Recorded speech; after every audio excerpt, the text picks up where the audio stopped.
दोस्तों, आज की इस वीडियो में हम आपको बताएंगे कर्ण के जीवन से जुड़ी कुछ खास बातें। दानवीर कर्ण जो कि माता कुंती के संतान थे, इसके बावजूद भी उन्हें सूत पुत्र होने का अपमान कई बार सहन करना पड़ा था।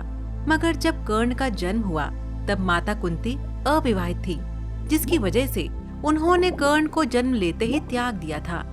कर्ण का लालन पोषण एक रथ चलाने वाले परिवार ने किया था, जिसकी वजह से कर्ण को सूत पुत्र कहा गया और कर्ण उस सम्मान से वंचित रह गए जिसके वो हकदार थे। दोस्तों, कर्ण के जीवन से जुड़ी कई ऐसी बातें हैं जिसके बारे में ज्यादातर लोग नहीं जानते हैं, तो आइए जानते हैं इस वीडियो के माध्यम से।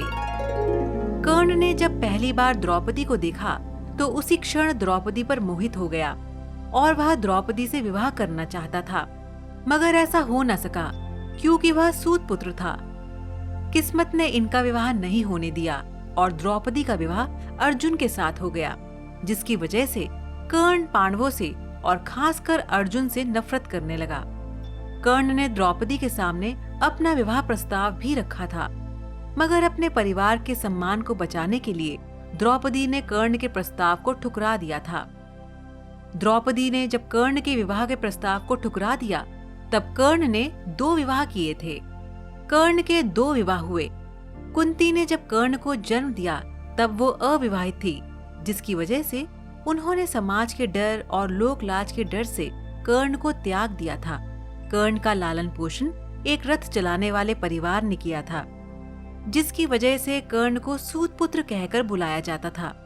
कर्ण का लालन पोषण करने वाले कर्ण के पिता आदिरथ चाहते थे कि कर्ण विवाह कर ले, जिसकी वजह से पिता की इच्छा को पूरा करने के लिए कर्ण ने रुशाली नाम की एक सूत पुत्री से विवाह किया था। कर्ण की दूसरी पत्नी का नाम सुप्रिया था। वैसे तो सुप्रिया का नाम महाभारत में ज्यादा नहीं मिलता है।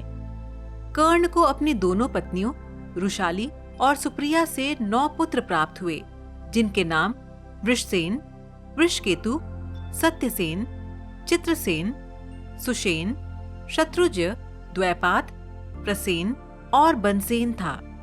कर्ण के सभी 9 पुत्रों ने कौरवों की तरफ से महाभारत के विशाल युद्ध में भाग लिया, जिसमें से कर्ण के 8 पुत्र वीर गति को प्राप्त हो गए। प्रसेन की मृत्यु सात्यकी के हाथों हुई। शत्रुंजय, द्वैपात और वृषसेन की मृत्यु अर्जुन के हाथों से हुई।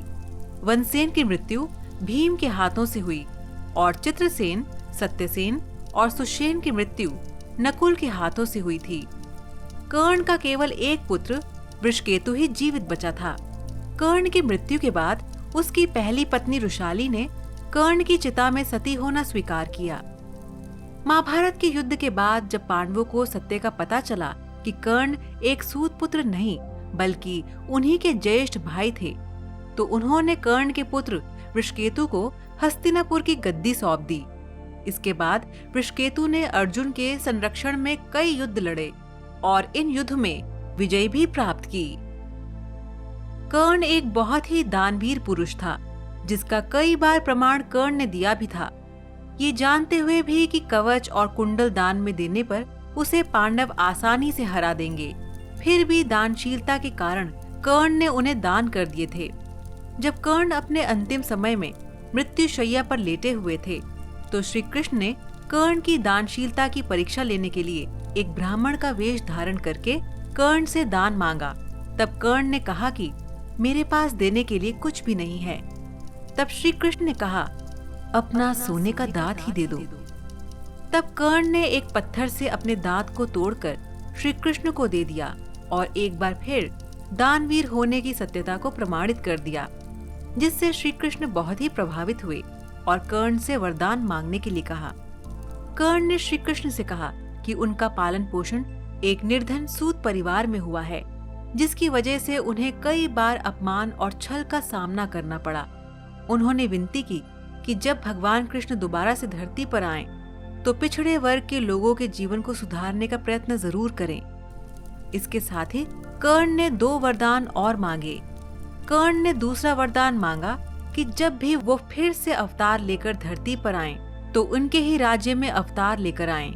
और आखिरी वरदान ये मांगा कि उनका अंतिम संस्कार उस स्थान पर किया जाए जहाँ कोई पाप ना हो। किंतु पूरी धरती पर कोई ऐसा स्थान नहीं था जहाँ की पाप ना हुआ हो। तब श्री कृष्ण ने कर्ण का अंतिम संस्कार अपने हाथों में कर लिया, जिससे मृत्यु के बाद दानवीर कर्ण ने साक्षात बैकुंठ धाम को प्राप्त कर लिया। तो दर्शकों, हम उम्मीद करते हैं कि आपको ये वीडियो पसंद आया होगा। जाने से पहले हमारे इस वीडियो को लाइक और शेयर करना ना भूलें और इसी तरह की और ज्ञानवर्धक वीडियोस देखने के लिए हमारे चैनल समय चक्र को सब्सक्राइब करना ना भूलें। धन्यवाद।